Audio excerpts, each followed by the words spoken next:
You know when people say something is too good to be true? Yeah, this is one of those moments. It's July the 6th, 2008. One of the greatest tennis matches between Roger Federer and Rafa Nadal took place on centre court at Wimbledon. And I love me some Roger Federer, but Rafa will always be my GOAT personally. Seeing him break through and win his first Wimbledon title was pretty epic. You want to know what else happened that day? Lewis Hamilton cooked up arguably the greatest performance of his career. On an extremely wet track in Silverstone, he quite literally wiped the floor with everybody, finishing the race over a minute ahead of his closest challenger. Fast forward 16 years later, a kid who goes by the name of Kimi Antonelli has a breakout performance in F2, in similar conditions, on the same track, and on the exact same day. In 1998, Lewis Hamilton was signed to the McLaren Young Driver Development Program at just 13 years of age. But wait a minute. In 2019, Kimi Antonelli was signed to the Mercedes Young Driver Development Program at, you guessed it, 13 years of age. On the 2nd of September 2018, a 12-year-old Antonelli was one of the grid kids at his home race. The driver he was assigned to stand with for the anthem was... Bro, what is going on? Now, I gotta know who's writing this script, bro. This plot setup is so good, you would think that it's being directed by Christopher Nolan. And if you hadn't noticed already, Kimi himself talked about how he was supporting Lewis to win against the Ferraris at Monza. I just know when the Italians found that out, they started tweaking. Because this betrayal is worse than Rhino and Berthold in Attack on Titan.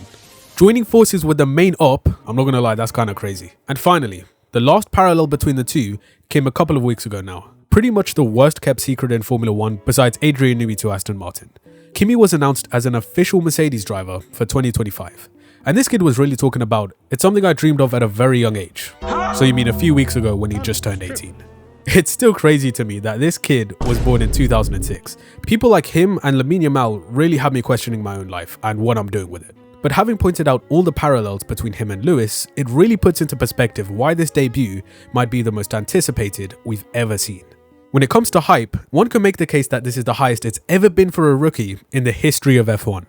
A recent one that comes to mind is Piastri, mainly due to the whole Alpine situation and of course, winning Formula 3 and Formula 2 in his first season. Leclerc hype as a rookie was pretty sizable too, and for the same reasons as Oscar. Max hype was insane, for similar reasons to Kimi. The age, the karting resume, the rapid rise to Formula 1. Max went from karting to F3 to F1 in just 15 months. Antonelli has gone from FRECA to F2 and now F1 in 18 months. To me as well, both drivers just pass the eye test. It's like, when you watch them drive, there's something about them that you can just tell is special. First time I saw Max displaying car control like this, I had to double take. There's no way a child should be doing this. Same thing with Antonelli. Watching some of the overtakes this guy pulled off in F2, oh my days. It had me reacting like I just listened to Not Like Us for the first time.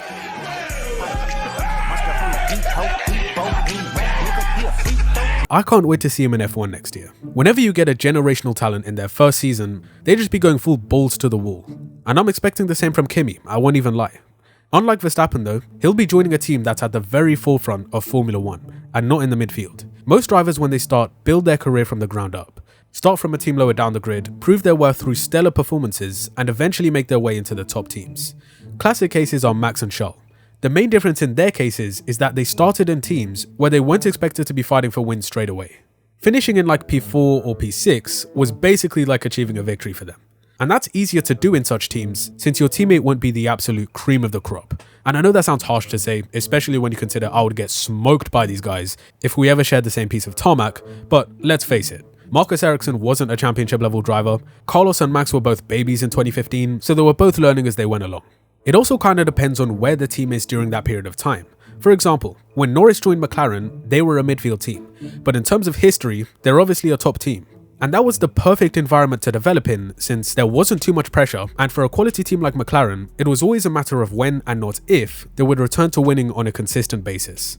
But then you have a select few drivers who just get thrown straight into a top team that's competing for wins and championships. And if you want to talk about hyped rookie seasons, there was this 22-year-old in 2007 who you guys might know. I'm not sure where he is now though, so I hope he's doing alright for himself. Nah, but on a real though, Hamilton's hype was actually stupid at the time. If social media was as big back then as it is now, I don't think it would even be remotely close. At 13, my man was the face of Auto Week magazine. People really opened that thing and said, this is the youngest boss man I'd ever seen. But we're going to talk about that season more in depth for a future video soon. With that said, Antonelli's rookie season shouldn't be put up against Hamilton's, mainly because of the amount of preparation they've had in the lead up to their F1 debuts. Lewis had a lot more testing and developed himself longer in junior categories. Kimi, on the other hand, skipped F3 and has only done one season in F2, all the while having less testing.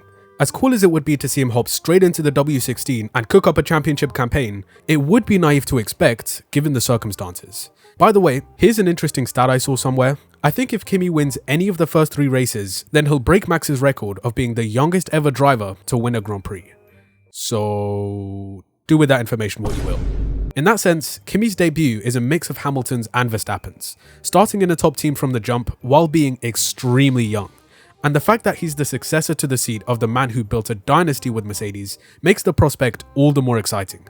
I also use the word successor intentionally because I don't like how certain men have been saying replace.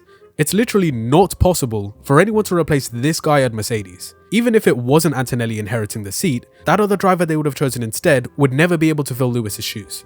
Kimi himself has said that, and that's why I think it's important for people to measure their expectations. Kimi remembers his lap times of all the sessions ever he did in his life. Barcelona quali. Barcelona quali. Wow, this is easy. I did a 24.894, something like that. 24.871. Melbourne quali. Melbourne quali. Wait, I got it. I got it. 29.0. That's 29-0? 0.50. Fastest lap, Silverstone race 1. 201.2.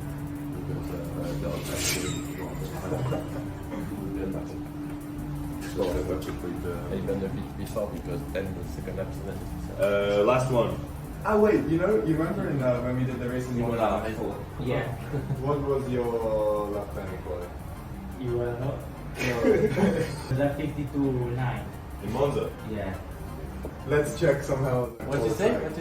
52.9. Quali 2. Yes. And quali what? Here we go. Quali 1, wait. Quali 1, 53.5. So, what did you say about Q1? 53.5. 52.6.